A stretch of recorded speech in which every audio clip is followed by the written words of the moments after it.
Di sebuah desa kecil yang tenang, hiduplah seorang kakek tua bernama Wiryo. Ia dikenal bukan hanya karena usianya yang telah lanjut, tetapi juga karena kebijaksanaannya yang mampu menyentuh hati siapa saja yang mendengarnya. Banyak orang tua maupun muda sering datang untuk meminta nasihat darinya. Di bawah pohon beringin besar yang berdiri di halaman rumahnya, Pak Wiryo selalu menyambut setiap orang dengan senyuman hangat. Pada suatu pagi, seorang pemuda bernama Andi datang dengan langkah tergesa-gesa. Wajahnya memancarkan amarah yang tidak bisa disembunyikan.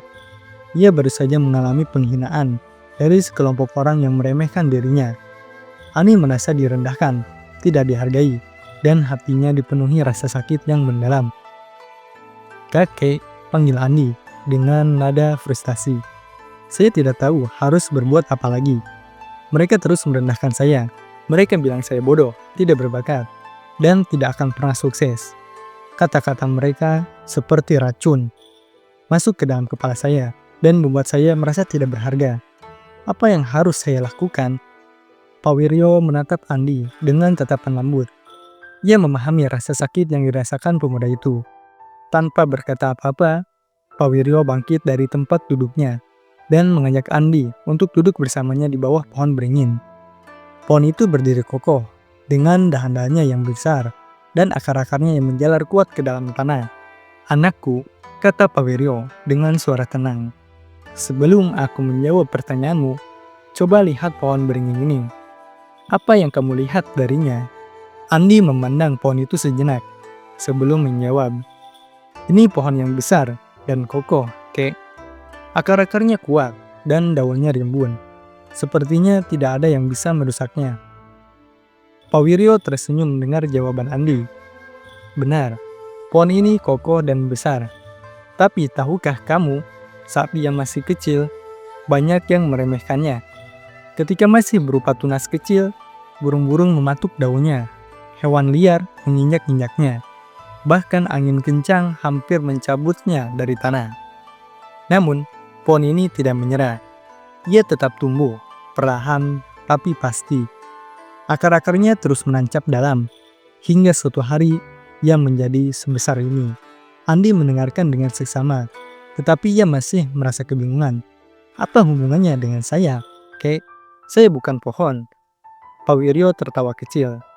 "Anakku, kamu lebih dari sekedar pohon. Ketika orang lain merendahkanmu, itu seperti angin yang mencoba menggoyahkan pohon ini. Tapi kamu harus belajar dari pohon beringin ini.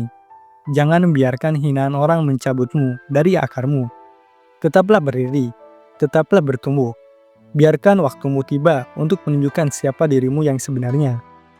Andi menghela nafas, masih merasa belum puas dengan jawaban itu. "Tapi, Kek, kata-kata mereka menyakitkan. Bagaimana saya bisa diam saja saat mereka terus menghina saya?" Pak Wiryo mengangguk pelan, memahami perasaan Andi. Ia kemudian mengambil segenggam tanah dari bawah pohon beringin dan berkata, "Lihat tanah ini. Ketika pohon ini kecil, tanah inilah yang membuatnya tetap berdiri. Hinaan itu seperti air hujan.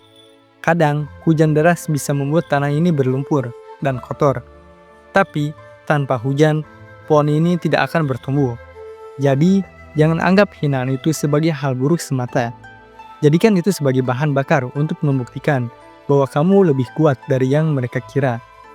Pak Wiryo melanjutkan, "Ketika mereka mengatakan kamu tidak akan sukses, jangan buang waktumu membalas ucapan mereka.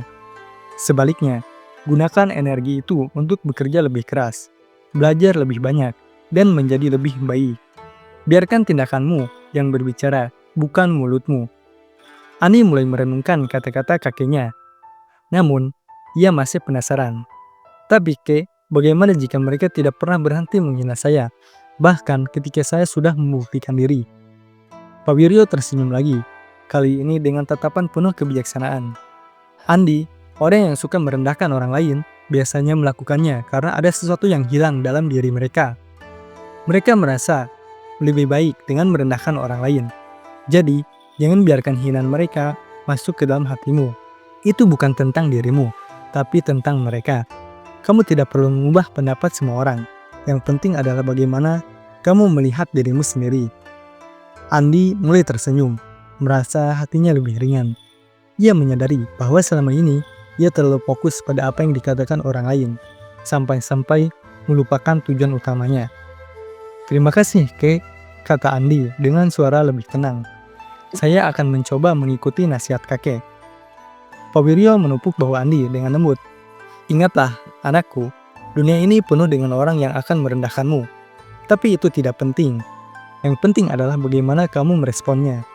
Jadilah seperti pohon beringin ini. Tetaplah berdiri, meskipun angin kencang mencoba menggoyahkannya. Dan suatu hari nanti, orang-orang yang dulu meremehkanmu akan mencari keteduhan di bawah rindangnya dedaunanmu."